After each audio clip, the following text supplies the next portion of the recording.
গোধূলির গোপন সন্ধ্যা। কলমে মোসায়েত চৌধুরী। বিকেলটা শহরের মতোই নিস্তেজ হয়েছিল। বনশ্রীর গলির মধ্যে বাতাস কেমন যেন দাঁড়িয়ে পড়েছিল।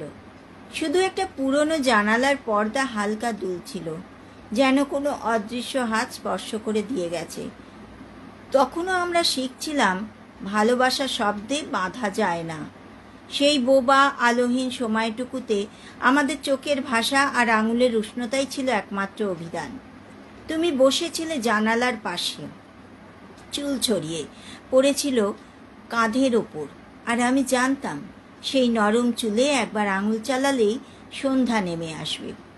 আঙুলের ডগা বেয়ে যখন গোধূলির আলো হারিয়ে গেল, তুমি হালকা হাসলে। আমি হারিয়ে ফেললাম দিন তারিখ, এমনকি নিজের নামও। মনে হলো আমি আর মানুষ নই, আমি শুধু তোমার স্পর্শে গুলে যাওয়া এক সত্তা, যার কোনো শরীর নেই, শুধু নিঃশ্বাস আছে। আমাদের কাছে তখন কোনো নাম ছিল না, কোনো ঠিকানা ছিল না, শুধু এই ঘ্রাণ, তোমার গায়ের গোপন ঘ্রাণ, যেটা আমার অস্তিত্বে মিশে যাচ্ছিল।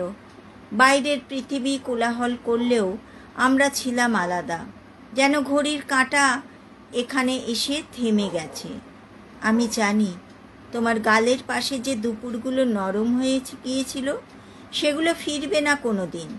তবু আমার একটাই ইচ্ছে ছিল, যেন একদিন আবার আমার স্পর্ধিত আঙুল তোমার চুল ছুঁয়ে দিতে পারে, আর বনশ্রীর এই ছোট্ট ঘরে সেই গোপন সন্ধ্যা আবার নেমে আসে।